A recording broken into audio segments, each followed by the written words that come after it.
لا حول ولا قوة إلا بالله العلي العظيم.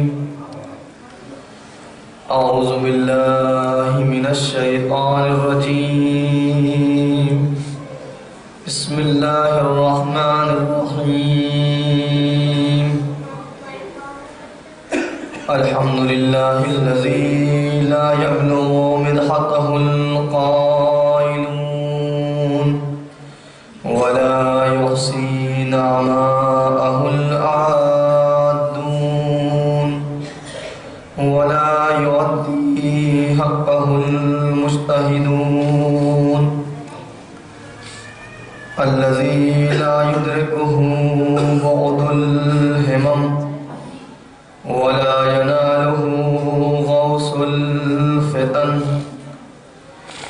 الذي ليس لصفته حد محدود ولا نعت موجود ولا وقت معدود ولا أجل ممدود. فطر الخلائق بقدرته ونشر الرياح برحمته ووطد بالسحور ميدان أرضه. ثم الصلاة والسلام على النبي الأمي القرشي الهاشمي الأبتهي التهامي مولانا ومولى الثقلين جد الحسن والحسين سيدنا أبي القاسم المصطفى محمد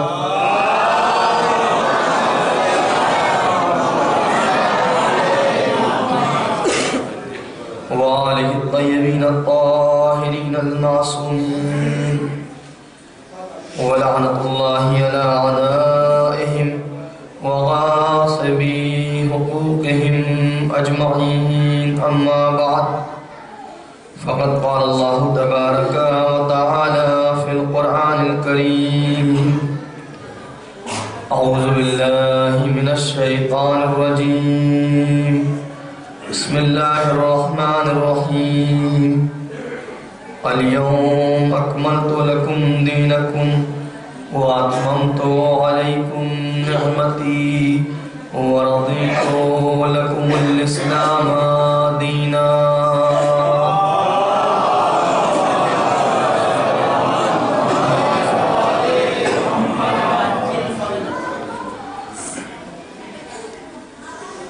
حضرت کرام قدر، آج کی جو مناسبت ہے، بلکہ یوں کہیں کہ آج اور کل جو مناسبت ہے، تو آج دوہرا غم ہے اور کل دوہری خوشی ہے. یہ دوہرا غم کس طرح ہے؟ پہلا غم اس اعتبار سے ہے آج کہ آج رخصت عزا ہے. وہ ایام عزا جن کا انتظار ہم پورے سال کرتے ہیں، اب یہ رخصت ہو جائیں گے. آج اختتام ہو جائے گی. اب جو اگلے برس زندہ رہے گا وہ یہ غم منائے گا. پروردگار ہم سب کو عمر دے کہ ہم اگلے برس بھی اسی طرح حسین کا غم منا سکیں. اچھا، ہر سال غم مناتے ہیں مگر پھر بھی دل میں کسک رہ جاتی ہے.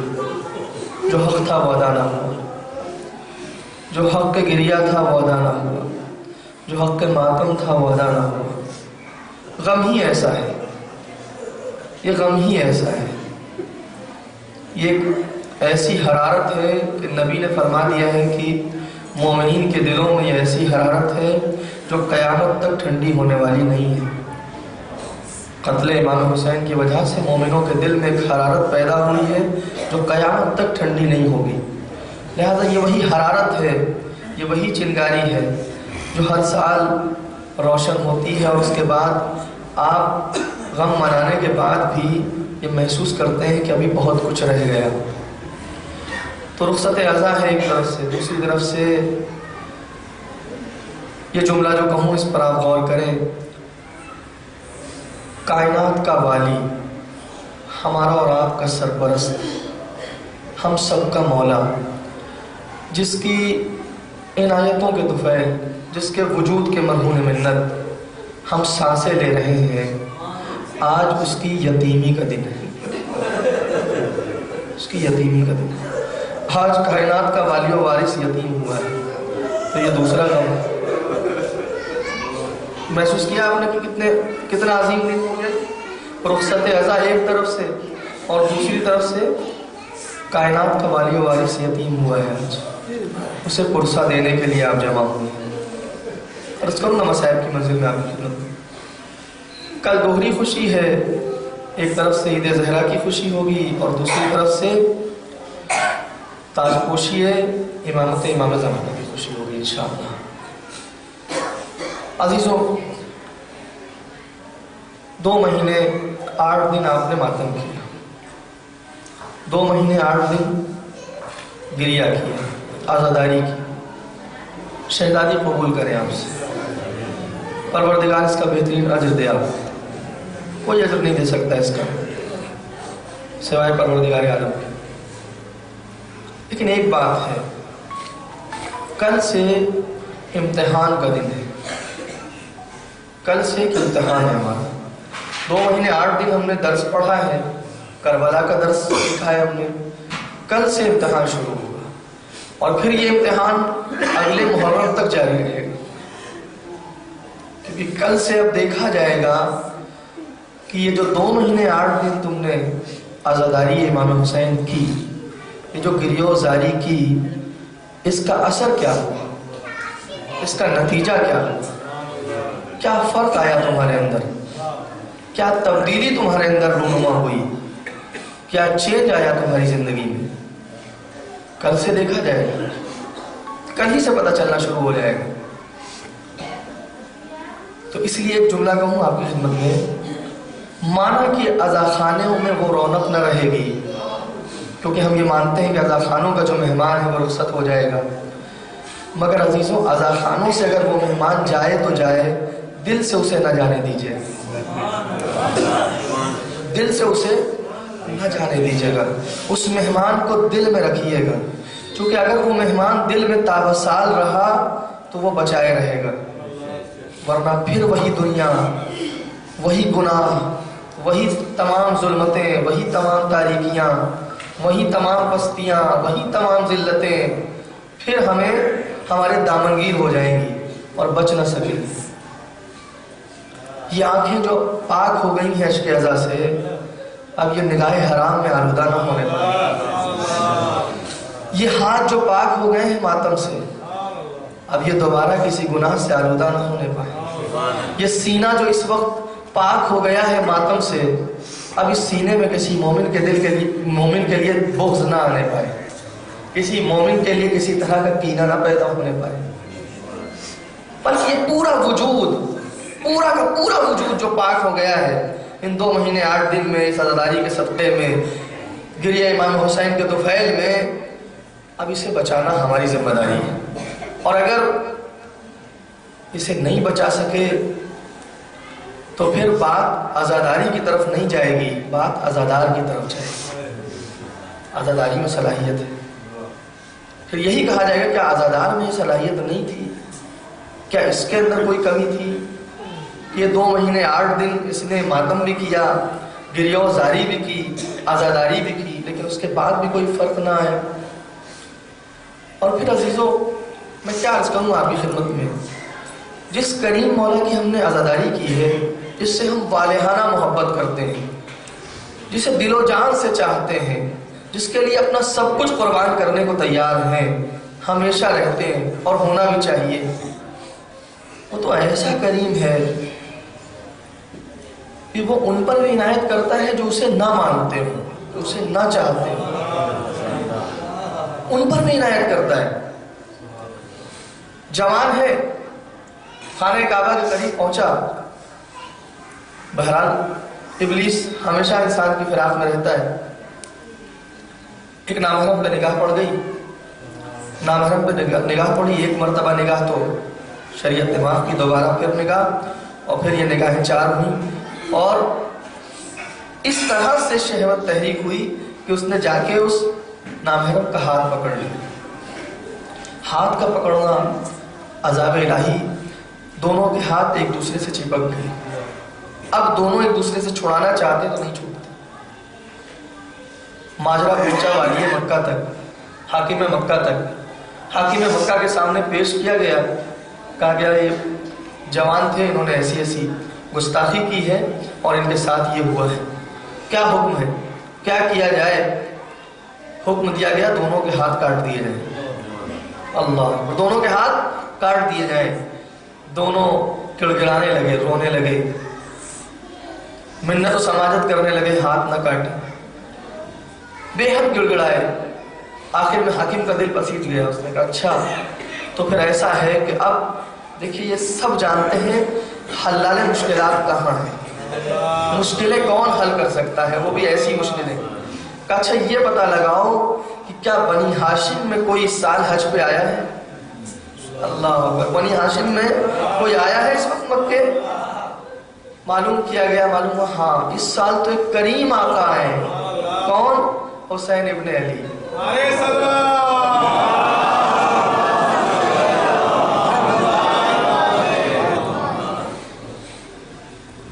ایک کریم آقا حسین ابن علی اس سال آئے ہوئے ہیں. امام کو خبر دی گئی, امام تشریف لائے. امام نے دیکھا, امام کے سامنے گڑگڑائے, اپنے گناہ کی توبہ کی. امام نے بارگاہ پروردگار میں ہاتھوں کو بلند کر دیا.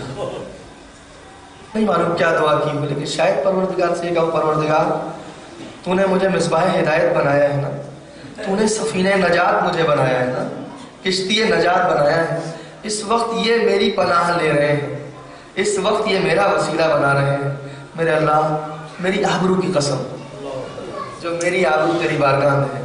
شاید پروردگار سے اس انداز میں دعا کی امام نے.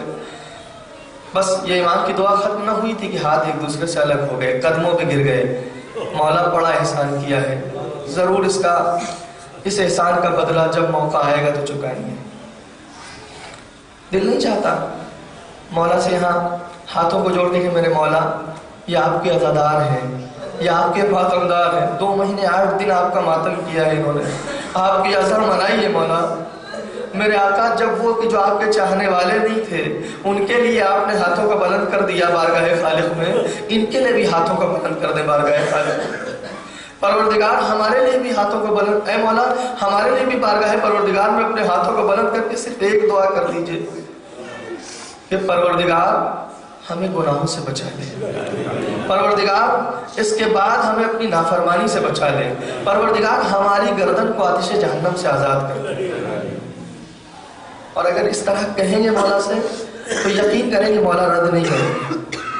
جب وہ غیروں پہ عنایت کرتے ہیں تو اپنوں کی کیوں نہ کریں گے. بس ایک مرتبہ اس طرح کہنے کی ضرورت ہے.